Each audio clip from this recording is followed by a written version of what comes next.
I think for me personally, working is ruining my life. I don't want to do it anymore, and it's going to be a hard pass from me. This is becoming an issue, guys. I don't know what to do. Because everywhere that I go, I'm always like, I always zone out. And all I can think about is, God, how can I make money? How can I be so freaking rich that me and my friends will come in here and just ball out?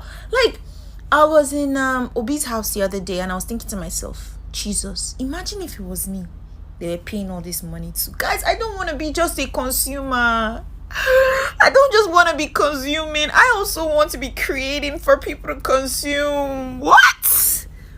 Just imagine being the one. You're buying all these 500k, 1 million, 2 million bottles. Imagine being the one they're giving the money to. Hey God. Not 1, not 2, not 3, not 4, not 10, not 15. People are just giving you money for a good time. I will show you a good time, honey. Your job is not your life. It is just a job. I shall explain the reasons. Number 1, your company is not your family. Companies exist primarily for profit and are not responsible for your personal well-being. Number 2, your colleagues are not your friends. Keep in mind that people have their own interests and motivations. Number 3, if something bad happens to you, your company can easily replace you. Number 4, stop believing corporate propaganda, which is designed to brainwash and enslave you to a job. Number 5, come to your workplace, do your job, get paid, and go home. Remember that there is more to life than just your career. Drop yes in the comment if you agree with me.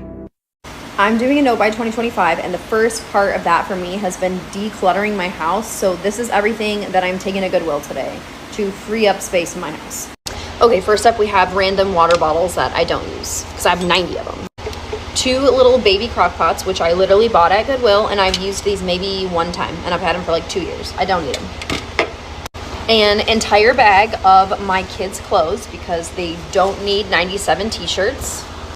An entire bag of my clothes, which granted this is like the 4th or 5th bag that I've taken to Goodwill in the past week. 3 random blankets out of my hall closet that we don't use and don't need. So this year I will not be buying anything unless it's like something I'm replenishing, like something ran out, like shampoo, conditioner, that kind of stuff. I'll replenish things, but I'm not going to TJ Maxx, I'm not going to Marshalls, I'm not going to Target, any of those stores, because my house does not need anything. I do not need anything. I'm trying to rewire my brain into knowing that I don't need all this stuff. First step is taking all your extra shit to Goodwill. So if you want to get on this journey and start this process, declutter your house. It's the first step. Just do it. Remember, I really don't walk nowhere and thing like that. And I frustrated and thing like that. Well, you keep that in mind, right, Cathy? I want you keep that I don't walk nowhere now. Remember, I was fired and thing.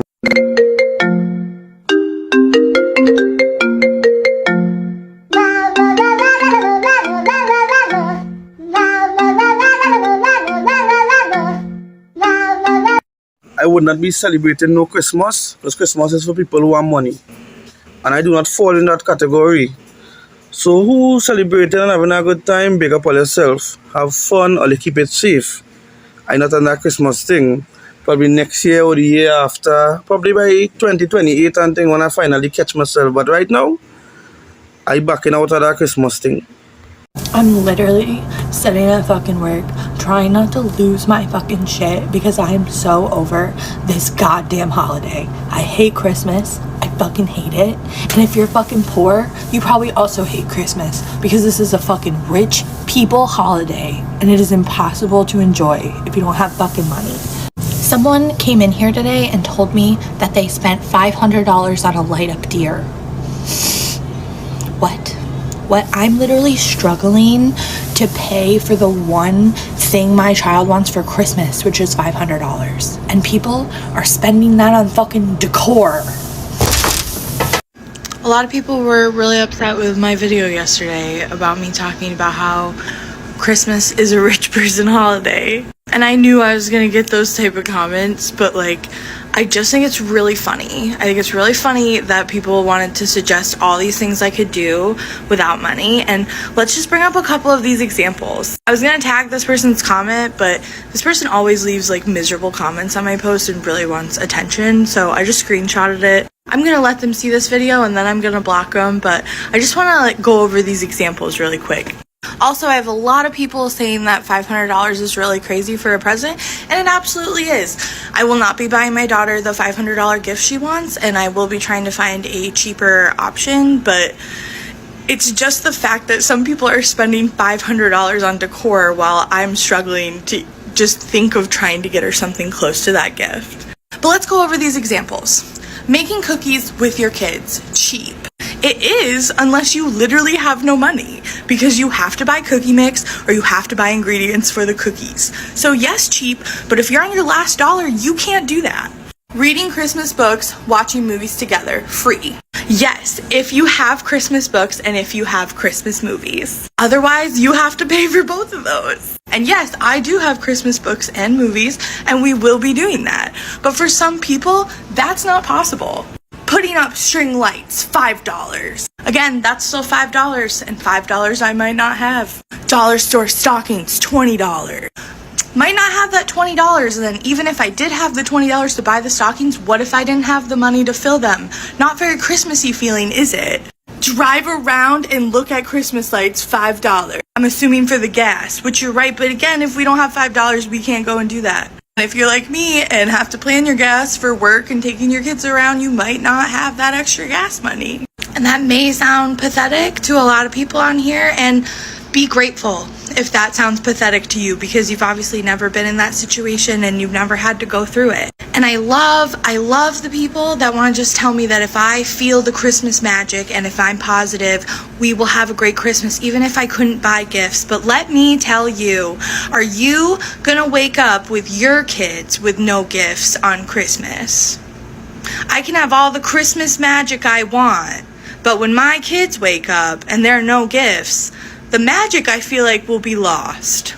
And that's just the reality of this holiday. I'm not trying to make anybody feel guilty that has money, that spends money, that likes Christmas. It's just, I feel like I can't because I've never had money. And I'm always trying to change my financial situation, but it just sucks. And I'm never going to be a person that likes Christmas because of this.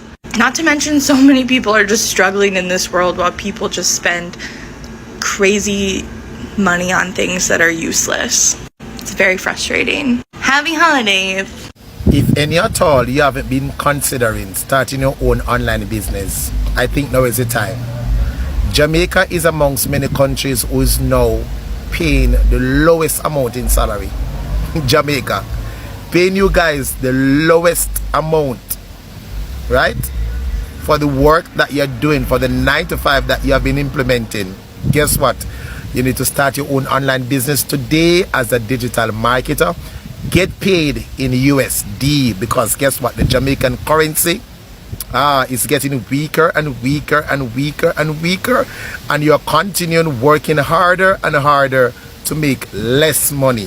Start your own online business as a digital marketer. For more information regarding this business opportunity, comment digital marketing and I'll be there to assist. You have a lot of businesses that are open and thriving because of the lower minimum wage. If they're thriving, pay the fucking employees more. To solve income inequality in this country, all that has to happen is for the proletariat, the masses, to rise up and crush the bourgeois, to dismantle the settler colonial state that is the United States of America, to establish a dictatorship of the proletariat, to seize the means of production, to establish a truly equitable society.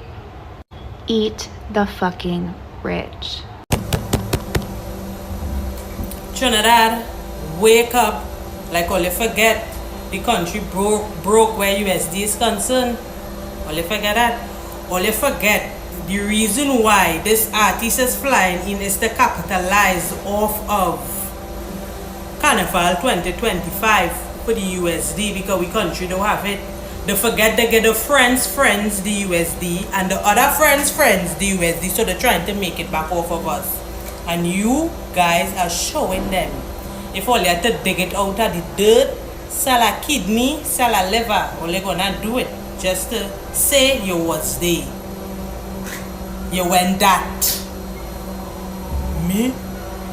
I broken, and according to Father Berkey, frustrated. They will never know when I have. Not me. According to Halle Bailey, save your money. Now, just have a little listen and a little chat with me and let me know what your thoughts are, because this is seriously concerning. This is for UK citizens, okay? So people in the UK that have got a savings of £10,000 or more. Now guess what the government are now looking to do? Go on, guess. I didn't quite hear you. Do you want to shout it out a little bit louder? Did you want to put it in the comments? That's right. They're going to tax us. Now exactly how much this is going to be by, we know it's probably going to be just ridiculously stupid and bang out of order. When are we going to stop being mugged off? Okay? Why are we letting this government continuously take the piss out of us? Seriously. We work hard, we pay taxes, we then save for the ones that can save, and if we've got a good amount of savings, we don't want to be mugged off or be taken the piss out of at all. So I know not everybody's got savings, but for those that have, they have grafted bloody hard. Okay, so I don't know what your thoughts are on this. I just think this is disgusting. This government needs to get out. They really, really do. So let me know your thoughts in the comments. I definitely think there's at least 3 things that us Canadians can agree on. Number 1, the cost of living is absolutely way too high. Number 2, the money flow sucks. And number 3, it's definitely time for an election. And with all that being said, it's no wonder why us Canadians are out there working so much overtime, taking on 2-3 extra jobs, and those are physical jobs, and they're just burning themselves out, and they're not spending time with their families. There's got to be a better way, and I'm going to tell you there is a better way. So like, follow, and save this for later, because you're going to want to come back to it. My suggestion to you would be to take that cell phone that you're holding and scrolling social media with and learn how to use social media to make money online. And there are a lot of different programs out there that can teach you how to make money online. It is not just the one that I'm promoting. But that being said, if you want to learn how to make money online, I do have a program, and I do want to help you learn how to make money online so that you're not struggling financially and you're not burning yourself out working 2-3 jobs. So if you would like to learn how to make money online using your cell phone, learning how to use social media to make money online, I want you to go ahead and leave a comment or feel free to DM me. If we're being honest, 2024 was definitely for the plot. Definitely for the plot. Baby, each month I was going through something that I did not have no business going through. That was impossible for me to go through. That I ain't never pictured myself going through it. You couldn't pay me to go through 2024 again. And I'm talking about, you can give me, I could be Bill Gates rich. If you asked me to go through this year again, I wouldn't, baby. I would still be poor. I do not care. Recently, I reheard this song for the first time in years, and I was like, wait, are they actually that crazy? I feel like the first lines of the song, it says how they got married at like 17 and they had 6 kids, which, like, yeah, babes, you're not a farmer in the 1850s, so like that's crazy. But what I really want to point out is how it says he brought home $67 a week, and I'm assuming that's after taxes. And I was like, okay, is that actually like a little amount to live on, or is this just inflation? So I did some math, and at 17 years old, he was bringing $67 a week, which if you times that before, you get $268 a month. And then to find the year, this came out in 2010, so I just subtracted the 58 years they've been together to get 1952. And then from there, I just put in an inflation calculator to see that 1952, the $268 he was bringing home a month in 2010 was a little over $2,000, and now in 2024 it's a little over $3,000. So the fact that this man was trying to be like, oh, like we got married young, I was barely making any money, we had 6 kids, babe, you were making more money than me at 17 than I am at 27. So We both have good jobs. I'm a nurse. I'm a registered nurse. I don't want this video to come off mean or insensitive, but truth of the matter is, you want to know how people are making it? There's a lot of people in this world that ain't never been broke. And with the $100,000 a year becoming the new, $40,000 a year, some people are struggling. Money don't come the way it used to. You got people out here complaining they only got $300-400 to last them a week. There's some of us out here making $300 or $400 a week. Blue collar folks are resilient. They'll figure it out. They'll go load dumpsters if they have to. Hell, we'll dive through dumpsters if we have to. Truth of the matter is, and if there's one thing I am grateful for, whatever's happening right now is waking a lot of people up to the idea that this math ain't mathin'. There are people out there working their butts off and working side hustles and still can't afford gas and groceries. $100 seems to be the new $20, and if you ain't never lived off of $20, you're not going to make it on that 100. You think we like gas station hot dogs? No. But they tend to be 2 for $5. Sometimes you can even get a combo deal where you get a fountain drink and some chips. People out here spending a day's worth of work on a Cobb salad to try to keep up with the Joneses. They ain't never been broke. The Joneses got evicted. A lot of people want to have this idea of a perceived idea of wealth. They want to maintain a certain image. People I'm trying to impress ain't paying my bills. I got fussed at by one of those mega churches for not putting in my 10%. Lord said he wouldn't give me anything I can't handle, and I think he'll understand right now. And I've heard a lot of people say that they can't pay their bills off of work ethic. Well, you can if you know how to use it. As Donald Trump has won the presidency, homes have immediately become more expensive and less in reach for average American citizens. And that is because mortgage rates are on the rise. And I will now explain how and why that is happening in a totally non-political way. Now, the reason why homes have become more expensive is because mortgage rates are on the rise. In fact, immediately after Trump winning the election, mortgage rates increased from 6.72% to 6.79%. In fact, mortgage rates have been on the rise since September 26, when they were at 6.08% for a 30-year mortgage and 5.16% for a 15-year mortgage, and have been on the rise as it started to look more and more likely that Trump was going to win. But what does Trump have to do with mortgage rates? Isn't this more so affected by interest rates at the Fed? And the Fed have been cutting interest rates. In fact, they've cut it by 0.75% this year so far. Shouldn't that mean mortgage rates should also be coming down? And the answer is no, because mortgage rates are forward-looking towards expected inflationary pressure, and 3 key policies that Trump ran on are all inflationary: tax cuts, tariffs, and deportation. Now, I just made a video talking about how and why tariffs cause inflation. Now, if you import in goods, tariffs are actually an import tax put on the U.S. company. But it's not like they cover that whole thing. They push the costs onto the U.S. consumer. But if we even move everything within America, we cannot meet our own consumption demands, even if we produce as much as raw materials as we possibly can to try to meet that consumption. We will have to import in goods that get hit with that tariff that push on costs to U.S. citizens. And if more U.S. citizens are part of the labor force making our goods, U.S. citizens require much higher salaries. And those costs are much more expensive than any shipping costs you're saving on. And they ultimately as well get pushed on to the end consumers, making things more expensive and increasing inflation. Trump's policy of tax cuts is also inflationary. And the reason why is these are very large tax cuts for corporations as well as for very wealthy people. Now, you might say, oh, if corporations getting taxed less, their profit margins are going to be even better. There's not going to be a need to increase the price of goods. Correct. In fact, they're going to hire more people as well, potentially, and job market could do very, very well. That all does and sounds and feels really, really good. But the thing is if more people have high-paying jobs, more people have more money. If more people have more money, and if more people are being taxed less, they also have more money, they spend more. If you spend more, demand goes up. If demand goes up, so too do the price of goods, and therefore inflation. Now let's talk about deportations, because you might immediately be like, how the hell did deportations increase inflation? What do they have to do with it? In fact, if you're actually removing people from America, aren't there less people to buy things, which means demand actually comes down and inflation would come down?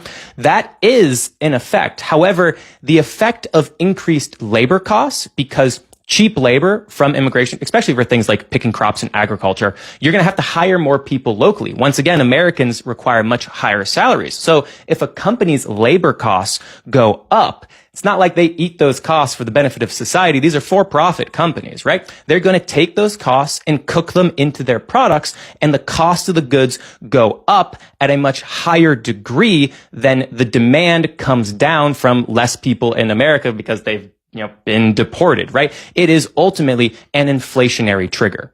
And it's because of those three main policies. Granted, they haven't been enacted, right? So what ultimately does get pushed through, if they do push through policies across those three that are just less aggressive than what Trump has talked about on his campaign, we could see mortgage rates begin to lower. However, if they are implemented the way that the Trump campaign said that they want to implement them, mortgage rates could be expected to continue to increase and then maintain very, very high rates, making it less affordable and less attainable for Americans to one day own a home.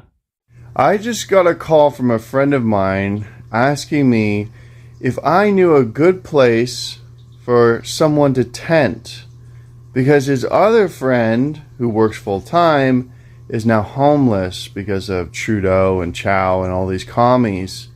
And so he needs to find a nice homeless community to go live in.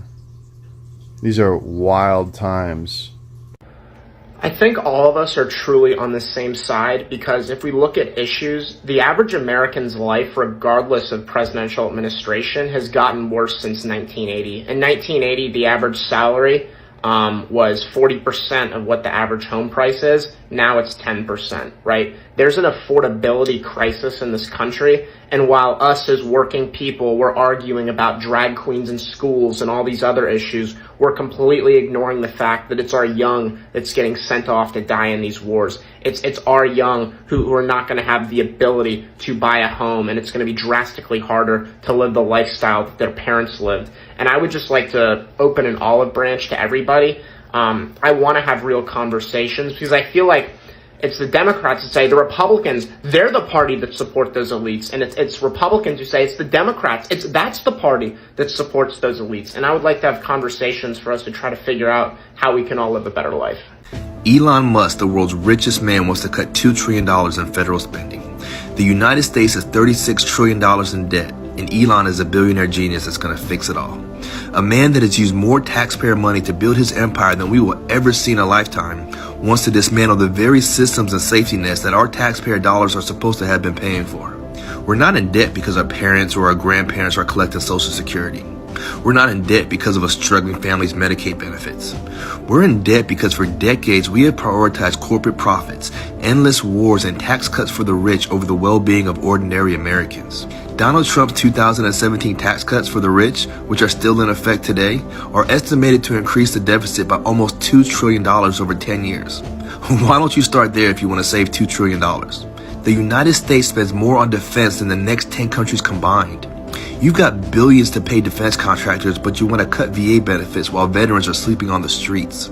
We're in debt because when Wall Street gambled away our economy in 2008, the government used trillions of taxpayer dollars to bail them out.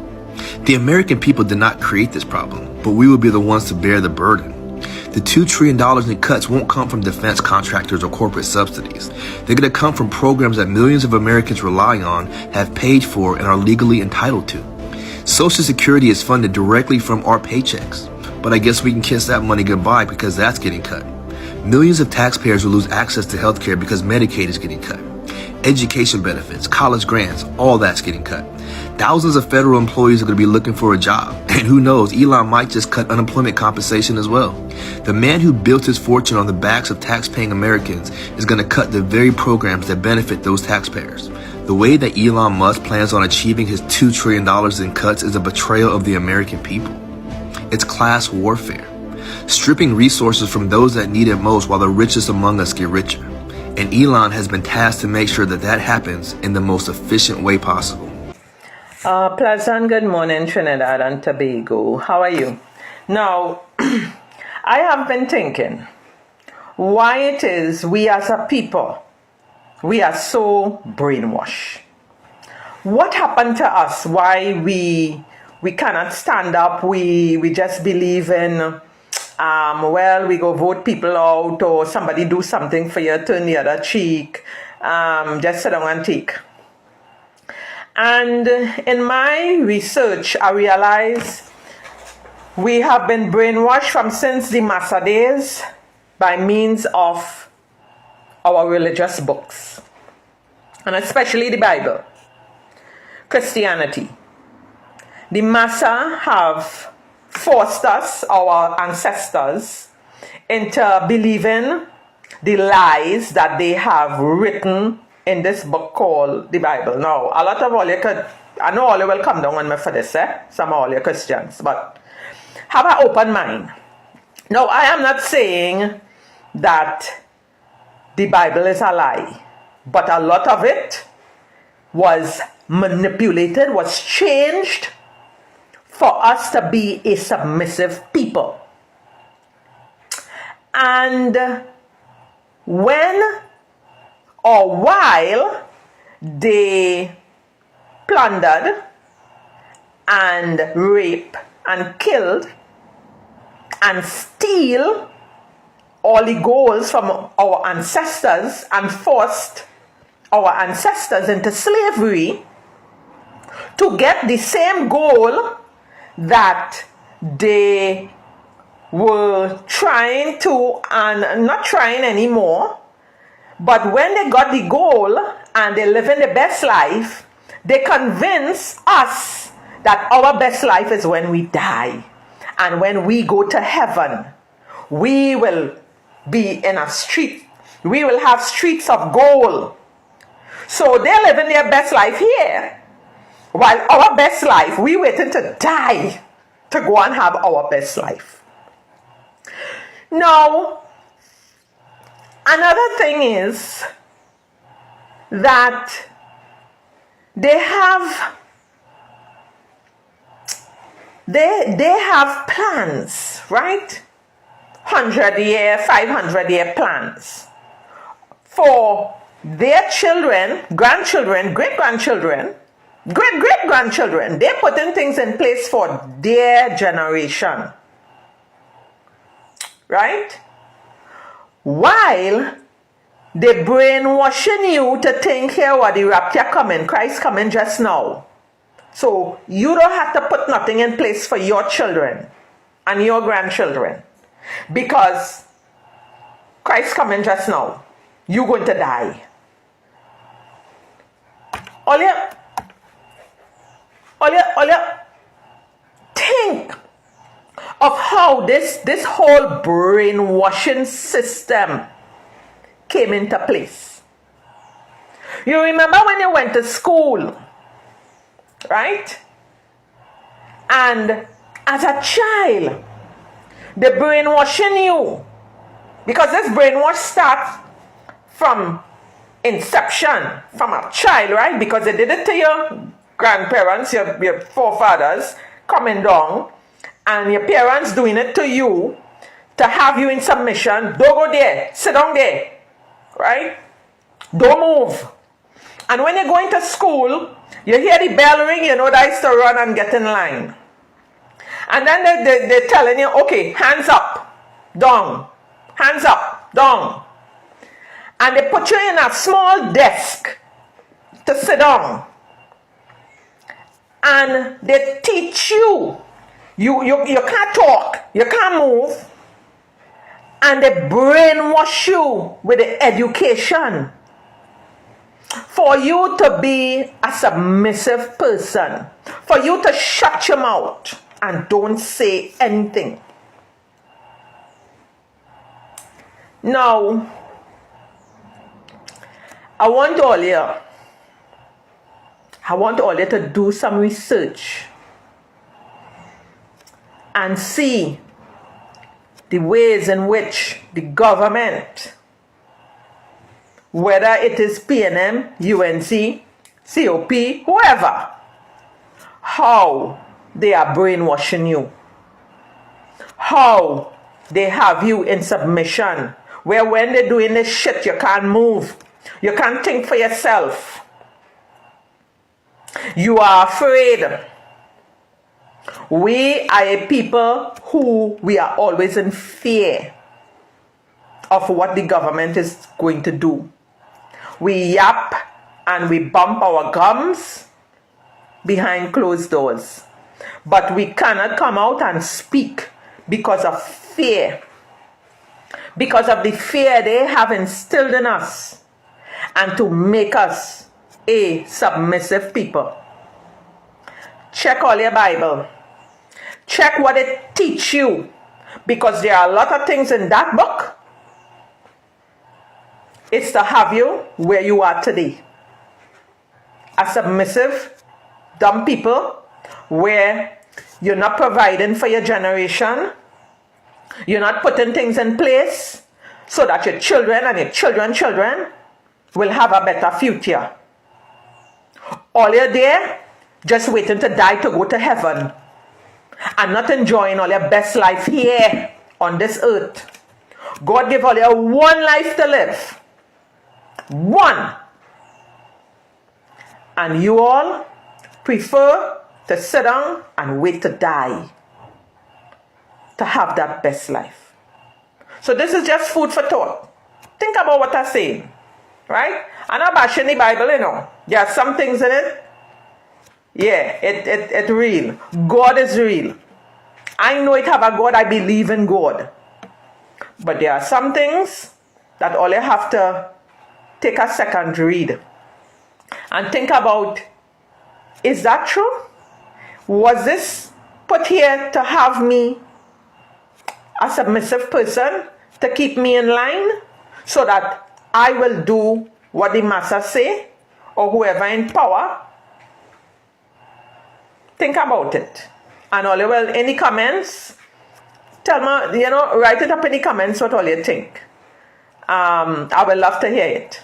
So have a blessed and wonderful day, and be safe. America, have you figured it out yet? That it is rich against poor, us versus them. The top elites versus the bottom 99%. With each passing year, it is a faster descent to the bottom for the majority of Americans. While the rich just keep expanding, they keep growing, they keep hoarding more of the wealth, leaving less resources for the rest of us. The rich keep increasing their prices and dropping our wages, stealing the wealth from every worker on this planet, exploiting them and using them until there's nothing left. The top 1% has more wealth than we can possibly even fathom, while the rest of us starve and eat fucking crumbs. I hope we're all growing fucking tired of this bullshit. It seems like a lot of people are waking up, and we may be in the end stage capitalism. There has to be a balance between the workers and the CEOs and the corporations. But the CEOs have no intention of making things more fair, more equal. Even though we do the labor, they do not want us to have a more equal share in the profits of that labor. In fact, they want to own everything. Giant corporations are buying apartment complexes and houses and entire neighborhoods so that we all become renters instead of owners. They basically want everything to be run in like a cloud environment where we all have to pay monthly fees for services. Look at the electric cars. Fuck that. I would not buy one.